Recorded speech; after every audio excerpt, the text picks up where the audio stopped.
Have you ever found yourself in a relationship where no matter how much you gave, it was never enough? Where her words seemed sweet, but somehow left you feeling small, unsure, and constantly guessing? It usually starts with a sentence, just one line, simple, casual, but packed with meaning. You don't notice it at first. You brush it off.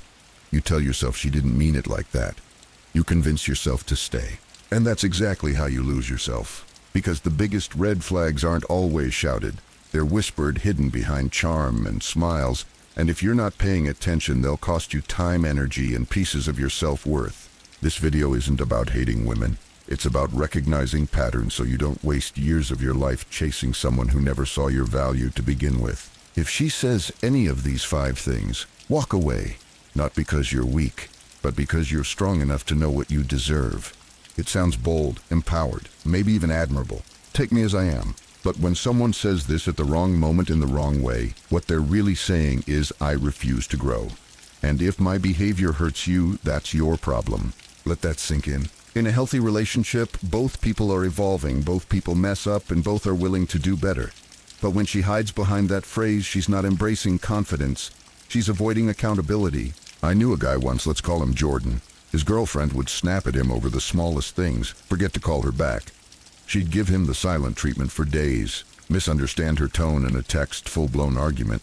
Eventually, he tried to talk to her about it. He said, "Can we work on the way we handle conflict? It's draining." You know what she said? "Take me as I am. This is how I deal with things." That wasn't strength. That was stubbornness.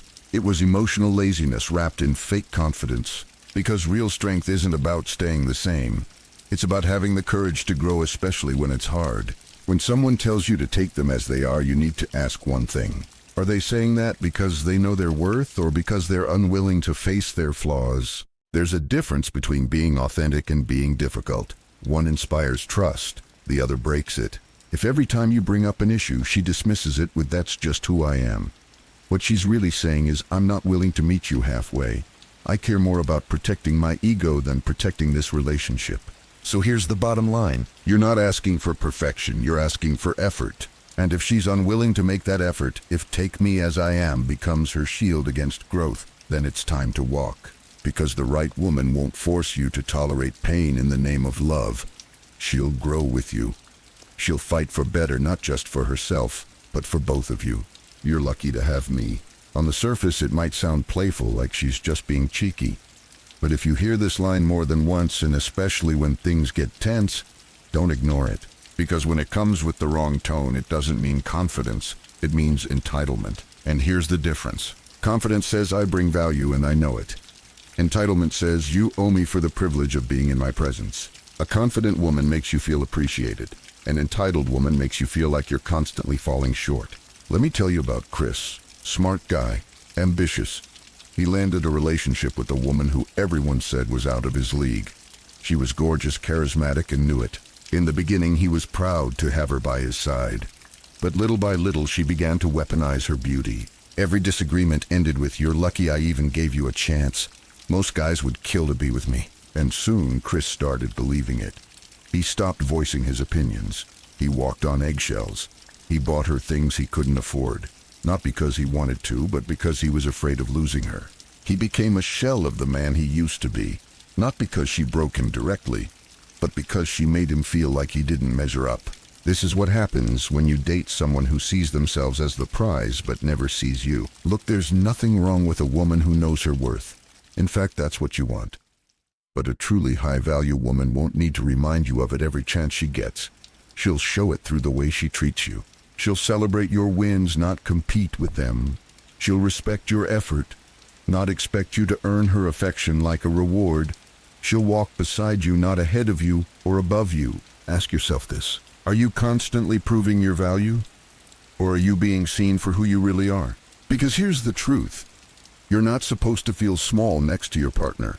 You're supposed to feel grounded, respected, seen. A great woman doesn't make you feel lucky to have her. She makes you feel grateful for what you're building together. If she uses her looks, her attention, or your fear of losing her as leverage, that's not love.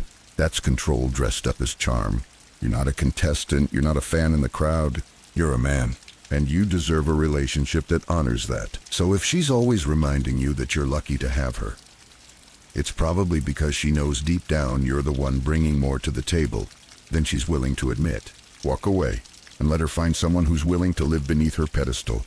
You weren't built for that. At first, it might sound like she's just had bad luck in love. All my exes were toxic. All my relationships ended because of them, not me. You might even feel sorry for her. You might think she just needs a good guy, someone who'll treat her right. But here's the hard truth. If every ex she's ever had was the problem, there's a good chance the common denominator is her. Let's break this down.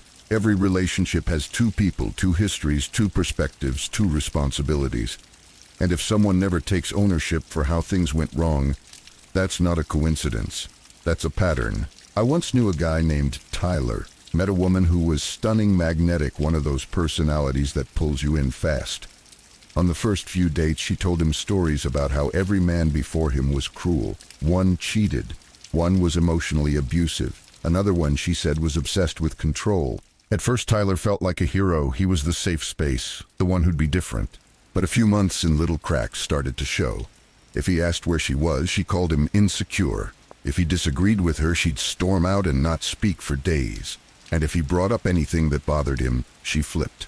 It made him feel guilty and said, "You're just like the rest."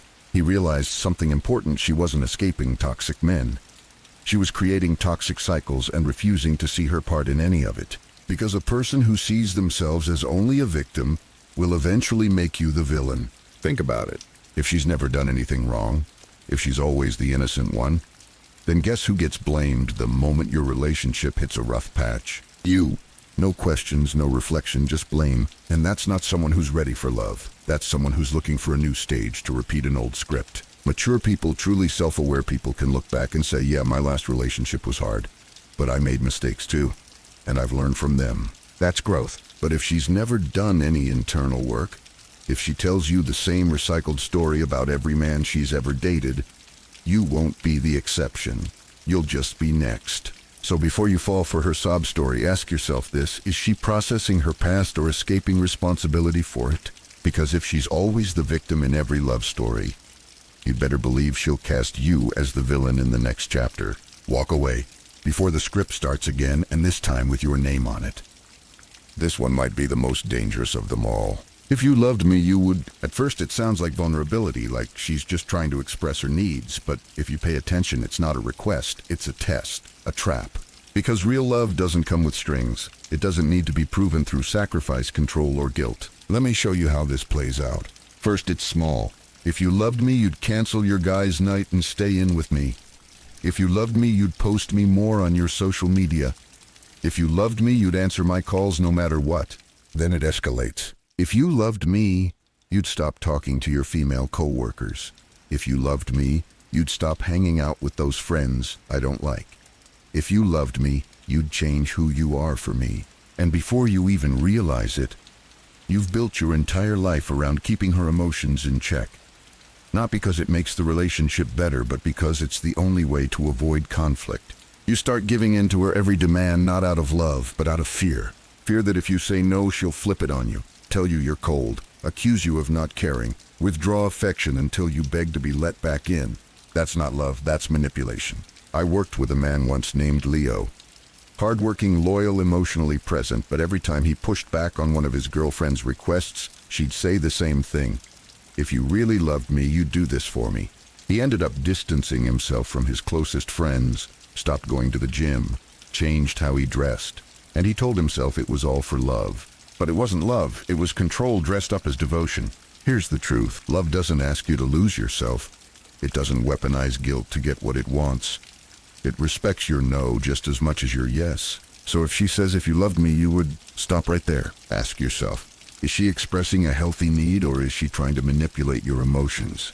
Because real love says, I love you, so I won't make you prove it. I trust you, so I don't need to control you. If her love comes with conditions, tests, and ultimatums, it's not love, it's leverage. And if you give in once, she'll use it again and again and again. Until you're no longer yourself, you're just a version of you she engineered. Walk away. Not because you're giving up, but because you're choosing peace over performance, self-respect over submission, real love over emotional games. Because the right woman won't say, if you loved me, you would. She'll say, because I love you, I won't force you. Let's be honest, most men don't miss red flags, they ignore them. Not because they're naive, but because they're hopeful. They hope she didn't mean it. Hope she'll change. Hope that if they love her hard enough, support her deep enough, sacrifice just a little more, maybe this time things will turn out differently. That hope, it becomes a trap. One that drains you silently day by day. Not all at once, but gradually as you trade pieces of yourself for the illusion of connection. And by the time you wake up, you're not even sure who you are anymore. Let me be real with you. You don't lose yourself all at once. You lose yourself the first time you ignore your gut. The first time you justify disrespect. The first time you let a red flag slide because you didn't want to seem cold or controlling or insecure. But the most dangerous thing a man can do is silence his instincts for the sake of someone else's comfort. Because that voice inside you, the one that tightens your chest when something feels wrong, that's not weakness. That's wisdom. That's the part of you that remembers what you're worth before the world, or a woman tries to make you forget. You weren't made to live in confusion, to constantly second-guess yourself, to earn love through obedience and sacrifice. You were made to stand firm, to lead with clarity, to choose peace over pressure, and to walk away from anything or anyone that costs you your self-respect. Here's the truth most men never hear. Love should never feel like you're constantly on trial. You shouldn't have to prove yourself daily just to be seen. You shouldn't be afraid to speak up. You shouldn't feel like any disagreement risks the whole relationship. Real love doesn't punish your boundaries, it respects them. Real love doesn't test you, it trusts you. And real love doesn't need to manipulate you into staying. It makes you want to build something together because both of you are committed to making it work. So if any of these 5 phrases show up in your relationship, not once, not in a joke, but as patterns, as tools to control, deflect, or excuse, you have to make a decision. Not a loud, dramatic one, but a quiet, powerful one. Walk away, not because you don't care, but because you finally decided to care about yourself more. Walk away, so the man in the mirror can finally look back without shame, without regret, without the weight of what you kept tolerating. Walk away so that when the right woman comes, you're still whole enough to recognize her. Because you can't receive what's meant for you while holding on to what's been draining you. Let this be the moment you stop surviving love and start demanding the kind that nourishes you. No games, no guilt, no manipulation. Just mutual respect, mutual effort, mutual peace. You've heard the warning signs. Now it's up to you. Don't wait for the damage to be done. Don't wait for your soul to be tired. Don't wait for her to leave before you remember you could have left first. You don't need more signs, you just need the strength to listen to the ones you already saw. So when the words sound familiar, when your gut says this feels off, when her voice makes you shrink instead of grow, don't argue, don't explain, don't fix it. Walk away. And this time, don't look back. If you've made it to this point in the video, you already know something most men never figure out. It's not about the words she says, it's about what those words reveal. You've learned the 5 phrases, you've seen the patterns, and now you're no longer blind. You don't have to wait for heartbreak to take action. You don't need another excuse to stay stuck in something that's draining you. You just need to make a choice to stop chasing potential and start protecting your peace. Because you weren't made to be tested, controlled, or tolerated. You were made to be respected, chosen, and loved with intention. And the moment you believe that, everything changes. Now if this video spoke to you, share it with someone who needs to hear it. Because every man deserves the power of clarity before it's too late. Drop your thoughts in the comments. Tell your story. You're not alone. And your experience might be the exact wake-up call someone else needs. Make sure to subscribe if you're ready for more hard truths that build strong men. And remember, when words feel like warnings, don't wait for the pain to confirm them. Listen, decide, walk. I'll see you in the next one. Until then, stand tall, speak your truth, and never settle for less than peace.